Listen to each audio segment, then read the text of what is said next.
Hi friends, welcome to our channel Pragya Bhoomi. இந்த வீடியோவில் நம்ம இந்தியன் கான்ஸ்டிடியூஷன் சாப்டரில் ஆர்டிக்கல் 1 to 11 பற்றி டீட்டெயில்டாக பார்க்க போகிறாங்க.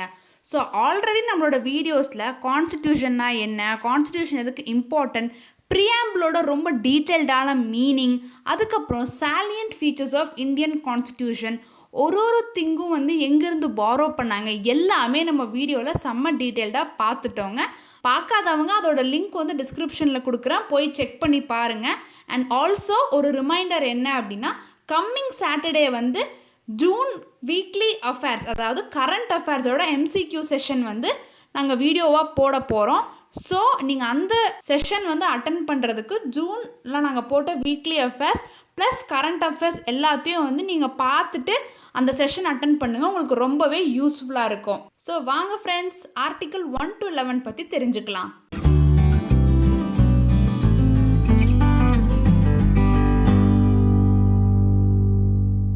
இந்தியன் கான்ஸ்டிடியூஷன் ஃபர்ஸ்ட் ஃப்ரேம் பண்ணோன்னு பார்த்தீங்கன்னா அதில் என்ன இருந்துச்சு அப்படின்னா 395 ஆர்டிகல்ஸ், 22 பார்ட்ஸ், 8 ஷெட்யூல்ஸ். ஆனால் இப்போ எவ்வளோ இருக்குன்னா 448 ஆர்டிகல்ஸ், 25 பார்ட்ஸ், 12 ஷெட்யூல்ஸ். இதில் பார்த்தீங்கன்னா உங்களுக்கு ஆர்டிகல்ஸ், பார்ட்ஸ், ஷெட்யூல்ஸ் இதெல்லாமே நமக்கு இது எல்லாத்தோட மீனிங்கும் நம்ம தெரிஞ்சுக்கணும். ஸோ நம்ம ஃபஸ்ட்டு அதை பற்றியெல்லாம் தெரிஞ்சுக்கிட்டு அதுக்கப்புறமா நம்ம ஆர்டிக்கல் 1 to 11 பார்க்கலாங்க. ஸோ குயிக் மீனிங் இந்த 3 வேர்ட்ஸுக்கு என்னென்ன அப்படின்னு நம்ம தெரிஞ்சுக்கலாம். உங்களுக்கு பிடிச்ச ஒரு சப்ஜெக்ட் படிக்க போகிறீங்கன்னு வச்சுக்கலாம். அதில் ஒரு சாப்டர் இருக்குது. இப்போ ஃபார் எக்ஸாம்பிளுக்கு நான் கன்சிடர் பண்ணுறேன் இந்தியன் ஃப்ரீடம் மூமெண்ட், அதுதான் அந்த சாப்டரோட பேர். இப்போ அந்த சாப்டருக்குள்ளே அப்படின்னு பார்த்தீங்கன்னா நிறைய டாபிக்ஸ் இருக்கும். சின்ன சின்னதாக சத்யகிரகா மூமெண்ட்டு, நான் கோஆப்ரேஷன் மூமெண்ட், இந்த மாதிரி நிறைய டாபிக்ஸ் அதுக்குள்ளே இருக்குதுன்னு நம்ம வச்சுக்கலாம். ஸோ இப்போ பார்த்தீங்கன்னா ஃப்ரெண்ட்ஸ், அதையே இந்தியன் கான்ஸ்டிடியூஷன் கூட கம்பேர் பண்ணிங்க அப்படின்னா அந்த சாப்டர்ஸ் தான் பார்ட்ஸ் அப்படின்னு சொல்லுவாங்க. ஸோ அந்த டாபிக்ஸ், அதாவது அந்த சாப்டர்ஸ்க்கு கீழே இருக்கிற டாபிக்ஸ் தான் ஆர்டிகல்ஸ் அப்படிம்பாங்க. ஸோ இப்போ ஃபைனலாக ஷெட்யூல்ஸ்னால் என்ன அப்படின்னு பார்த்தீங்கன்னா, இப்போ ஒரு புக்கில் கடைசியில் அப்பண்டைசஸ்ன்னு கொடுத்துருப்பாங்க. அது ஒன்றுமே இல்லைங்க, அந்த புக்கில் இருக்கிற அந்த டாபிக்ஸ் ஆர் அந்த கண்டென்ட்டோட எக்ஸ்ட்ரா இன்ஃபர்மேஷன் தான் அப்பண்டைசஸில் கொடுத்துருப்பாங்க. அதே மாதிரி ஷெட்யூல்ஸில் ஆர்டிக்கலோட எக்ஸ்ட்ரா இன்ஃபர்மேஷன் எல்லாமே ஷெட்யூல்ஸில் தாங்க கொடுத்துருப்பாங்க. ஸோ இதுதான் பார்ட்ஸ் இருக்கும், பார்ட்ஸுக்கு கீழே தான் articles various articles list out பண்ணியிருப்பாங்க. அந்த ஆர்டிகல்ஸோட எக்ஸ்ட்ரா திங் எல்லாமே ஷெட்யூல்ஸில் கொடுத்துருப்பாங்க. ஸோ இப்போ எவ்வளோ இருக்குது இந்தியன் கான்ஸ்டிடியூஷனில்? 25 பார்ட்ஸ், 448 ஆர்டிகல்ஸ் அண்ட் 12 ஷெட்யூல்ஸ். ஞாபகம் வச்சுக்கோங்க ஃப்ரெண்ட்ஸ் இதை. இப்போது நம்ம ஸ்டார்டிங் இந்தியன் கான்ஸ்டிடியூஷனில் ஃபர்ஸ்ட் பார்ட்டு கீழே இருக்கிற 4 ஆர்டிகல்ஸ் பற்றி பார்க்க போகிறோங்க. அதாவது ஆர்டிக்கல் நம்பர் 1 to 4. இந்த பார்ட் 1ஓட நேம் என்ன அப்படின்னா யூனியன் அண்ட் டெரிட்டரி. இதுக்கு கீழே வர ஆர்டிகல்ஸ் எல்லாமே இருக்கிற இந்தியாவில் இருக்கிற அந்த யூனியன் ஆஃப் ஸ்டேட்ஸோட நேம்ஸ் அண்ட் எப்படி ஒரு நியூ ஸ்டேட் எஸ்டாப்ளிஷ் பண்ணுறாங்க அண்ட் ஒரு ஸ்டேட் எப்படி ஃபார்ம் ஆகுது, எப்படி ஒரு பவுண்ட்ரிஸ் ஆல்ட்ரு பண்ணுறோம், அந்த மாதிரி இதெல்லாம் கவர் பண்ணுதுங்க. ஸோ ஒரு ஆர்டிக்கலாக நம்ம லைனாக பார்க்கலாங்க. எல்லாமே நம்ம இன்டெப்த் தெரிஞ்சுக்கலாம். அப்போ தான் நமக்கு அந்த கான்செப்ட்ஸ் மறக்க. ஸோ ஃபர்ஸ்ட் ஆர்டிக்கல் என்ன அப்படின்னா name and territory of the யூனியனுங்க. ஸ்டார்டிங் என்னென்னா இந்தியா, அதாவது Bharat it shall be union of states. நம்ம எல்லாத்துக்கும் தெரியும் நிறையா ஸ்டேட்ஸ்லாம் இருக்குது. The states and the territories thereof as specified in the first schedule. இப்போங்க இந்தியாவில் ஸ்டேட்ஸ் இருக்குது, யூனியன் டெரிட்டரிஸ் இருக்குது. இந்த லிஸ்ட் ஆஃப் அந்த ஸ்டேட்ஸ், யூனியன் டெரிட்டரிஸோட நேம்ஸ் எல்லாமே ஃபர்ஸ்ட் ஷெட்யூலில் தான் கொடுத்துருப்பாங்க. நான் ஆல்ரெடி சொன்ன மாதிரி அது எக்ஸ்ட்ரா இன்ஃபர்மேஷன். ஸோ ஷெட்யூலில் போயிடுது. அடுத்தது the territory of India shall comprise. என்னென்னலாம் இருக்கும் அப்படின்னா territory of states, union territory specified in the first schedule, such other territories as may be acquired. வேறு ஏதாச்சும் ஒரு டெரிட்டரிஸ் இந்தியா அக்வயர் பண்ணாலும் அது இந்த லிஸ்ட்டு கீழே வரும் அப்படின்னு சொல்கிறாங்க. இப்போது உங்களோட ஒரு எக்ஸ்ட்ரா இன்ஃபர்மேஷனுக்காக நான் சொல்கிறேன், நிறைய கன்ஃபியூஷன் இருக்குது. இப்போ எவ்வளோ ஸ்டேட்ஸ் அண்ட் யூனியன் டெரிட்டரிஸ்ன்னு யாரை கேட்டாலுமே இருக்குது. ஸோ இப்போ கரண்ட்டாக இந்தியாவுக்கு 28 ஸ்டேட்ஸ் அண்ட் 8 யூனியன் டெரிட்டரிஸ் இருக்குங்க. ஸோ இதுதான் ஆர்டிக்கல் 1. அடுத்தது மூவிங் ஆன் டு ஆர்டிக்கல் 2. என்ன ஹெட்டிங்னா admission or establishment of new states. So ஒரு புது ஸ்டேட்ஸ் எஸ்டாப்ளிஷ் பண்ணுறது. இதுக்கு parliament may by law admit into the union or establish new states on such terms and condition as it thinks fit. So எந்த ஒரு new state வந்து அந்த conditions வந்து fit ஆகுதோ அதை வந்து நம்ம சேர்த்திக்கலாம் அப்படின்னு சொல்லியிருக்காங்க. ஸோ இதுக்கு கீழே ஒரு எக்ஸாம்பிள் அப்படின்னு பார்த்தீங்கன்னா 36th அமெண்ட்மெண்ட் ஆக்ட் 1975 கீழே சிக்கிமை வந்து இந்தியாவை ஒரு ஸ்டேட்டாக வந்து சேர்த்துருக்காங்க. ஸோ அந்த சிக்கிமை வந்து இந்தியாவில் ஒரு ஸ்டேட்டாக ஜாயின் பண்ணது வந்து அண்டர் ஆர்டிக்கல் 2ங்க. நெக்ஸ்ட் பார்க்க போகிற ஆர்டிக்கல் 3 வந்து ரொம்பவே ஒரு இன்ட்ரெஸ்டிங்கான ஒரு இம்பார்ட்டண்ட்டான ஆர்டிக்கல். டைட்டில் பாருங்கள், formation of new states and alteration of areas boundaries or names of existing states. அதாவது இதுக்கு கீழே என்னென்ன வருது அப்படின்னா, ஃபார்மிங்கும் ஒரு new state, increase the area of a state, ஏற்கனவே இருக்கிற ஸ்டேட்டோட ஏரியாவை இன்க்ரீஸ் பண்ணுறது, diminish the area of any state, ஏரியாவை கம்மி பண்ணுறது, alter the boundaries of any state, alter the name of any state. So இது நமக்கு டக்குன்னு இதை படித்தோன்னு நிறையா பேர்த்துக்கு ஸ்ட்ரைக் ஆகிற ஒரு எக்ஸாம்பிள் வந்து தெலுங்கானா. ஆமாங்க, தெலுங்கானா வந்து நியூலி ஃபார்ம்டு ஸ்டேட். ஸோ அது வந்து அண்டர் ஆர்டிக்கல் 3 கடியில் தான் வந்து அந்த ஸ்டேட்டை ஃபார்ம் பண்ணியிருக்காங்க. அடுத்து பார்க்க போகிற ஆர்டிக்கல் 4 அப்படி என்ன அப்படின்னா, அது ஆக்சுவலி இந்த ஸ்டார்டிங் ஒரு 2-3 லைன்ஸ் படித்தா கொஞ்சம் வேகா இருக்குங்க. என்ன சொல்ல வராங்க அப்படின்னா, ஆர்டிக்கல் 2 அண்ட் ஆர்டிக்கல் 3ல கொடுத்த ப்ராவிஷன்ஸ் படி ஃபர்ஸ்ட் ஷெட்யூல் அண்ட் ஃபோர்த் ஷெட்யூலை வந்து அமெண்ட்மெண்ட்ஸ் மேக் பண்ணலாம். விச் மீன்ஸ் தட்ங்க, இப்போ ஆர்டிக்கல் 2 and 3க்கு படி ஏதாச்சும் ஒரு நியூ ஸ்டேட்டை உள்ளே கொண்டு வரோம் அப்படின்னா அது கரெக்டாக எப்படி எங்கே ரிஃப்ளெக்ட் ஆகும்னு பார்த்தீங்கன்னா ஃபர்ஸ்ட் ஷெட்யூலில். ஃபர்ஸ்ட் ஷெட்யூல் என்ன இருக்குன்னு சொன்னால் லிஸ்ட் ஆஃப் ஸ்டேட்ஸ். இப்போ ஃபார் எக்ஸாம்பிளுக்கு ஆர்டிக்கல் 3 கடியில் தெலுங்கானா வந்து ஒரு நியூ ஸ்டேட்டாக ஃபார்ம் பண்ணி கொண்டு வந்தாங்க. ஸோ அது ஆட்டோமேட்டிக்காக ஃபர்ஸ்ட் ஷெட்யூலில் லிஸ்ட் ஆஃப் ஸ்டேட்ஸ் இருக்கிறதுல கொண்டு வந்துருங்க. ஃபோர்த் ஷெட்யூலில் வந்து என்ன இருக்குது அப்படின்னா, allocation of seats in the council of states. அதாவது ராஜ்யசபாவில் ஒரு ஸ்டேட்டுக்கும் வந்து சீட்ஸ் ஒதுக்குவாங்க. ஸோ அதுபடி ஒரு நியூ ஸ்டேட் வந்தால் ஆட்டோமேட்டிக்காக அந்த ஸ்டேட்டுக்கும் சீட் ஒதுக்கி தாங்க ஆகணும். ஸோ அதுவும் ஆட்டோமேட்டிக்காக ஃபோர்த் ஷெட்யூலில் சேஞ்ச் கொண்டு வந்துருங்க. இதுதான் சொல்கிறாங்க.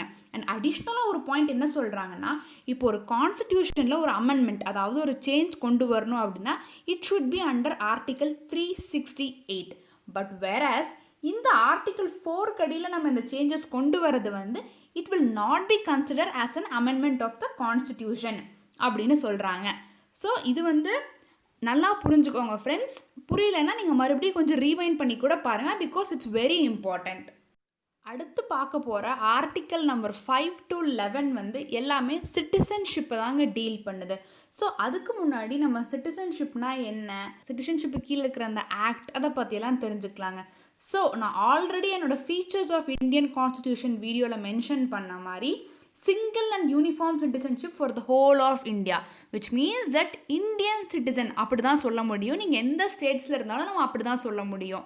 We can not like tell நாங்கள் இந்த ஸ்டேட்டோட சிட்டிசன் இந்த ஸ்டேட்டோட சிட்டிசன் அப்படி சொல்ல முடியாது. அதுதான் சொல்கிறாங்க single and uniform citizenship. And articles 5 to 11 இது வந்து பார்ட் 2 கடியில் இருக்குங்க. இது வந்து deals only with citizenship. Third, citizenship act of 1955.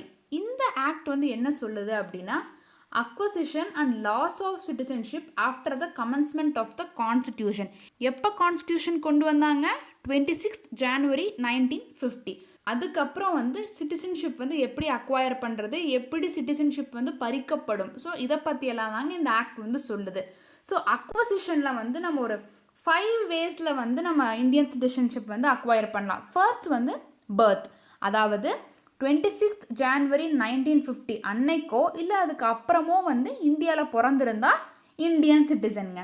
அடுத்தது ஒருத்தங்க 26th January 1950க்கு அப்புறம் அவுட் சைட் இந்தியாவில் பிறக்கிறாங்க, பட் அவங்களோட அப்பா வந்து ஒரு ரெசிடென்ட் ஆஃப் இந்தியா அப்படி இருந்தாங்கன்னா அந்த குழந்தை வந்து இந்தியன் சிட்டிசன். தேர்டு வந்து ரெஜிஸ்டர் பண்ணுறதுங்க, கரெக்டான அந்த அத்தாரிட்டி கிட்ட போயிட்டு ரெஜிஸ்டர் பண்ணுறது. ஃபோர்த்து வந்து நேச்சுரலைசேஷன், அதாவது ஒரு ஃபாரினர் வந்து இந்தியன் சிட்டிசன் ஆகணும் அப்படின்னு விருப்பப்பட்டாங்கன்னா கவர்மெண்ட் ஆஃப் இந்தியா கிட்ட இந்த நேச்சுரலைசேஷன் அப்ளிகேஷன் மூலியமாக வந்து இந்தியன் சிட்டிசன் ஆகிறது. ஃபிஃப்த்து வந்து இன்கார்பரேஷன் ஆஃப் டெரிட்டரி. இப்போ இந்தியா வந்து ஒரு டெரிட்டரியை வந்து ஆட் பண்ணுறாங்க அப்படின்னா அவங்க வந்து சிலதை ஸ்பெசிஃபை பண்ணுவாங்க. ஸோ அதுக்கு பேஸ் பண்ணி சிட்டிசன்ஷிப் வாங்குறது. ஸோ இது தாங்க 5 ways of acquiring Indian citizenship. அடுத்தது லாஸ், அதாவது எப்போ இந்தியன் சிட்டிசன்ஷிப் பறிக்கப்படும் அப்படின்னா ஃபர்ஸ்ட்டு வாலண்டரிலி ரினவுன்ஸ், அதாவது ஒருத்தவங்க அவங்களே வந்து இல்லை எங்களுக்கு வேண்டாம், we want to be citizen of some other country அப்படின்னு சொல்லிட்டாங்கன்னா அப்போ பறிக்கப்படும். ரெண்டாவது, அவங்க வேற ஒரு வெளிநாட்டுக்கு போய் வேலை செஞ்சு கொஞ்சம் வருஷம் வேலை செஞ்சுட்டு அங்கே இருக்கிற கண்ட்ரியோட சிட்டிசன்ஷிப் வாங்கிட்டானாலும் இந்தியன் சிட்டிசன்ஷிப் ஆட்டோமேட்டிக்காக கேன்சல் ஆயிரும். மூணாவது, இப்போ இந்த நேச்சுரலைசேஷன் இதெல்லாம் பண்ணும்போது ஏதாச்சும் வந்து ஒரு ஃபால்ஸ் டாக்குமெண்ட்ஸ் இல்லைன்னா ஒரு தவறான முறையில் வந்து அவங்க வாங்கினாங்க அப்படின்னா அண்ட் எனிமி கண்ட்ரிஸோட ஒரு ட்ரேட் அந்த மாதிரி பண்ணாலுமே சிட்டிசன்ஷிப் வந்து கேன்சல் ஆகப்படுங்க. இதுதான் வந்து இந்த சிட்டிசன்ஷிப் ஆக்ட் ஆஃப் 1955 கீழே வந்து சொல்லியிருக்காங்க. இப்போ நம்ம அடுத்து ஒரு ஆர்டிக்கல் பற்றி ரொம்ப டீட்டெயில்டாக பார்க்கலாங்க. பிகாஸ் ஈச் அண்ட் எவ்ரி ஆர்டிக்கலும் வந்து டிஃப்ரெண்ட் அந்த மைன்யூட் டிஃப்ரென்சஸ் இருக்குங்க. நம்ம ஒன்று டீட்டெயில்டாக பார்ப்போம். ஸோ ஃபர்ஸ்ட் பார்க்க போகிறது ஆர்டிக்கல் 5. அது என்ன சொல்கிறாங்கன்னா, citizenship at the commencement of constitution, அதாவது 26 ஜான்வரி 1950 ஒரு பர்சன் வந்து he has is domicile in India. டொமிசில்னால் வந்து ஒரு பெர்மனண்ட்டாக அவங்க ஹோம் அங்கே தான் இருக்குது அப்படின்னா, இந்த கீழே இருக்கிற 3 கண்டிஷன்ஸில் ஏதோ ஒரு கண்டிஷன் வந்து சாட்டிஸ்ஃபை ஆயிருந்தாலும் he is a Indian citizen. அது என்னென்ன கண்டிஷன்ஸ் அப்படின்னா, இதர் வந்து அவங்க இந்தியாவில் பிறந்திருக்கணும், அப்படி இல்லைன்னா அவங்களோட எய்தர் ஆஃப் த பேரண்ட்ஸ், அதாவது அம்மாவோ இல்லை அப்பாவோ இந்தியாவில் பிறந்திருக்கணும், அண்ட் அந்த 26 ஜான்வரி 1950க்கு முன்னாடி ஒரு 5 இயர்ஸ் வந்து இந்தியாவில் ரிசைட் பண்ணியிருக்கணும். ஸோ இந்த டொமிசில் ப்ளஸ் இந்த 3 கண்டிஷன் ஏதோ ஒரு கண்டிஷன் சாட்டிஸ்ஃபை ஆயிருந்தாலும் அவங்க இந்தியன் சிட்டிசன். இது தாங்க ஆர்டிக்கல் 5 சொல்லுது. அடுத்து ஆர்டிக்கல் 6ங்க. இது ஆர்டிக்கல் 6 and 7 வந்து நம்ம நல்லா நோட் பண்ணிக்கணும். பிகாஸ் இந்த பார்ட்டிஷன் ஆஃப் இந்தியா நடந்தப்போ நிறையா பேர் வந்து இந்தியாவிலேருந்து பாகிஸ்தானுக்கும் பாகிஸ்தான்லேருந்து இந்தியாவுக்கும் மாற்றி வந்துக்கிட்டு இருந்தாங்க. ஸோ அந்த டைமில் இந்த சிட்டிசன்ஷிப் வந்து கரெக்டாக கிளாரிட்டியோடு இருக்கணுங்கிறதுக்காக இந்த 2 ஆர்டிக்கல் கொண்டு வந்திருக்காங்க. ஸோ ஆர்டிக்கல் 6 வந்து எதை டீல் பண்ணுது அப்படின்னா, persons who have migrated to India from Pakistan. So Pakistan to India வர்றவங்க இதில் வந்து ஒரு டேட் வந்து எடுத்துக்கிறாங்க, ஜூலை 19, 1948. அந்த டேட்டுக்கு முன்னாடி வந்தவங்களுக்கு எப்படி, அந்த டேட்டுக்கு பின்னாடி வந்தவங்களுக்கு எப்படி. ஆனால் இந்த ரெண்டுத்துக்குமே காமனான விஷயம் என்ன அப்படின்னா, அந்த இப்போ ஒரு ஒரு எக்ஸுங்கிற ஒரு பர்சன் வந்து வராங்க அப்படின்னா அந்த பர்சனோட இதர் அப்பாவோ இல்லை அம்மாவோ அல்லது கிராண்ட் பேரண்ட்ஸ் பாட்டி தாத்தா அவங்க இந்தியாவில் பிறந்திருக்கணும். இப்போ பிஃபோர் ஜூலை 19, 1948 வர்றவங்க அந்த வந்த நாளில் இருந்து அந்த கான்ஸ்டிடியூஷனோட அந்த கமென்ஸ்மெண்ட் வரைக்கும் வந்து இந்தியாவிலேயே இருந்திருக்கணும். இது ஒரு ஃபேக்டருங்க. அடுத்தது ஜூலை 19, 1948க்கு அப்புறமா வர்றவங்க வந்து என்ன அப்படின்னா, அவங்க ஃபஸ்ட்டு கண்டிஷன் வந்து இந்தியாவுக்கு பெர்மனண்ட்டாக செட்டில் ஆக வந்திருக்கணும். சும்மா டெம்பரரியாக ஒரு விசிட்டர் மாதிரி வந்துட்டு போகக்கூடாது. அண்ட் அவங்க வந்து அட்லீஸ்ட் 6 months ஆச்சு வந்து இந்தியாவில் ரிசைட் பண்ணியிருக்கணும், அதாவது மைக்ரேட் ஆகி வந்ததுக்கப்புறம். அதுக்கப்புறமா ஒரு அப்ளிகேஷன் வந்து ஃபில் பண்ணுங்க ரெஜிஸ்டர் பண்ணுறதுக்கு. அதுக்கப்புறமா அந்த ஆஃபீஸர் வந்து இவங்களை இந்தியன் சிட்டிசனாக வந்து ரெஜிஸ்டர் பண்ணுவாங்க. ஸோ இந்த ப்ராசஸ் எல்லாம் அவங்க முடிச்சு வந்தால் தான் they will be considered as Indian சிட்டிசனுங்க. ஸோ இதுதான் வந்து பாகிஸ்தான்லேருந்து இந்தியாவுக்கு வர்றவங்களுக்கான அந்த ஒரு ப்ரொசீஜர் இந்தியன் சிட்டிசன் ஆகிறதுக்கு. இது வந்து அந்த டேட் ஞாபகம் வச்சுக்கோங்க ஃப்ரெண்ட்ஸ், ஜூலை 19, 1948.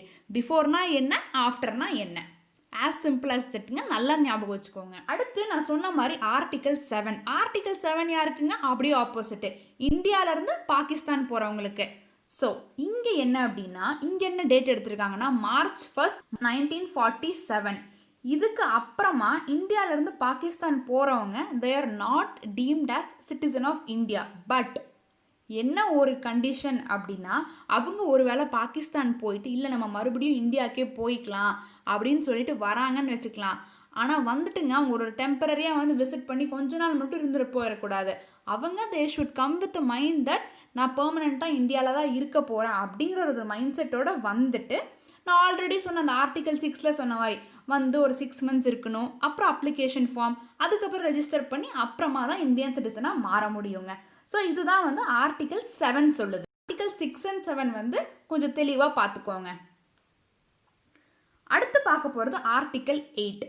இது வந்து ஒரு person of Indian origin residing outside India, அதாவது அப்ராட் இன் அதர் கண்ட்ரீஸில் இருக்கவங்க எப்போ இந்தியன் சிட்டிசன் அப்படின்னா, அந்த எக்ஸ் பர்சன் வச்சுக்கலாம், அவங்க அப்ராடில் இருக்காங்க, அவங்க அல்லது அவங்களோட அப்பாவோ அம்மாவோ அல்லது அவங்களோட கிராண்ட் பேரண்ட்ஸ் இதில் யாரோ ஒருத்தங்க வந்து இந்தியாவில் பிறந்திருக்கணும். அண்ட் ஆல்சோ இப்போ ஒரு கண்ட்ரிலையும் வந்து பார்த்திங்கன்னா இந்தியன் கான்சுலேட் இருக்கும், அதில் போய் இவங்க வந்து ரெஜிஸ்டர் பண்ணிடணும் அவங்களோட நேமை இந்தியன் சிட்டிசன் அப்படின்னு சொல்லிட்டு. அப்போ தான் இவங்க இந்தியன் சிட்டிசனாக வந்து கன்சிடர் பண்ணப்படுவாங்க. அடுத்து பார்க்க போகிறது ஆர்டிக்கல் 9. இது இப்போ நம்ம இந்த 3 ஆர்டிகல்ஸ் இதில் லிஸ்ட் பண்ணியிருக்கீங்க. 3மே வந்து பார்க்குறதுக்கு ரொம்ப சிம்பிளாக தான் இருக்கும். பட் இதுக்கு பின்னாடி நிறையா வந்து இம்பார்ட்டண்ட்டான திங்ஸ் இருக்குது. ஆர்டிக்கல் 9 என்ன அப்படின்னா, persons voluntarily acquiring citizenship of a foreign state not to be citizens. அதாங்க, அவங்களாம் வாலண்டியராக போய் வேற ஒரு கண்ட்ரியோட சிட்டிசன்ஷிப் வாங்கிட்டாங்க அப்படின்னா ஆட்டோமேட்டிக்காக இந்தியன் சிட்டிசன்ஷிப் கேன்சல் செய்யப்படும். அதுதான் சொல்கிறாங்க. ஆர்டிக்கல் 10 என்ன அப்படின்னா, இப்போங்க ஒரு நார்மலாக ஒரு சிட்டிசன் ஆஃப் த கண்ட்ரி அப்படின்னாலே அவங்களுக்கு நிறைய ரைட்ஸ் இருக்கும் என்ஜாய் பண்ணுறதுக்கு. ஸோ இந்தியன் சிட்டிசனாக இருக்கிறவங்க அந்த ரைட்ஸ் வந்து எப்போவுமே என்ஜாய் பண்ணலாம். பட் ப்ரொவைடட் அந்த பார்லிமெண்ட் வந்து ஏதாச்சும் ஒரு சேஞ்சஸ் கொண்டு வந்தால், ஏதாச்சும் ஒரு சேஞ்சஸ், அதாவது இந்த ஆர்டிக்கல் 5லேருந்து ஆர்டிக்கல் 9க்குள்ளே ஏதாச்சும் சேஞ்சஸ் கொண்டு வந்தால் அப்போ வந்து மாறும் அப்படின்னு சொல்கிறாங்க. ஆர்டிக்கல் 11 வந்து இதை தாங்க இன்னுமே ஸ்ட்ரெஸ் பண்ணி சொல்லுது. Parliament to regulate the right of citizenship by law. So it is ultimately in the hands of Parliament. எந்த சிட்டிசன்ஷிப் அமெண்ட்மெண்ட் வந்து எங்கே கொண்டு வரணும், ஸோ அவங்க தான் அந்த லா எல்லாமே வந்து ரெகுலேட் பண்ணுவாங்க. இதை பேஸ் பண்ணி தான் வந்து ஒருத்தங்களுக்கு வந்து இந்தியன் சிட்டிசன்ஷிப் வந்து இருக்கா இல்லையா அப்படிங்கிறது எல்லாமே வந்து முடிவு பண்ணப்படுங்க. அந்த சிட்டிசன்ஷிப் ஆக்ட் ஆஃப் 1955 வந்து நிறையா டைம் அமெண்ட் பண்ணியிருக்காங்க அண்ட் சேஞ்சஸ் வந்து கொண்டு வந்துக்கிட்டே இருக்காங்க. ஸோ ஃப்ரெண்ட்ஸ், நம்ம வந்து ஆர்டிக்கல் 5 to 11 பற்றி பார்த்துட்டோம். ஒரு இதுவுமே வந்து ரொம்ப டீட்டெயில்டாகவே உங்களுக்கு புரிஞ்சிருக்கும்னு நினைக்கிறேன். ஸோ இந்த வீடியோவில் நம்ம ரீகேப் என்ன அப்படின்னா, part 1 articles 1 to 4 which means that union and it's territory, எப்படி வந்து ஒரு இதுக்கு ஸ்டேட்டுக்கு நேம் பண்ணணும், எப்படி ஒரு நியூ ஸ்டேட் ஆட் ஆகுது, எப்படி ஒரு நியூ ஸ்டேட் ஃபார்ம் ஆகுது, இதை பற்றியெல்லாம் பார்த்தோம். அண்ட் பார்ட் 2 வந்து articles 5 to 11 exclusively focusing on citizenship டோட்டலாக டீட்டெயில்டாக பார்த்துட்டோம் ஃப்ரெண்ட்ஸ். இனி அடுத்து வரப்போகிற நம்மளோட வீடியோவில் ஃபண்டமெண்டல் ரைட்ஸ் பற்றி பார்க்க போகிறோம். பிடிச்சிருந்தா லைக் பண்ணுங்க, ஏதாச்சும் டவுட்ஸ் இருந்தா கீழே கமெண்ட் பண்ணுங்க, இன்னும் பிடிச்சிருந்தா ஷேர் பண்ணுங்க. இந்த மாதிரி வீடியோஸ் இன்னும் பார்க்கணுன்னா சப்ஸ்கிரைப் பண்ணுங்க, பக்கத்தில் இருக்கிற பெல் ஐக்கான் கிளிக் பண்ணுங்க. பாய், தேங்க்ஸ் ஃபார் வாட்சிங், ஹாவ் அ குட் டே.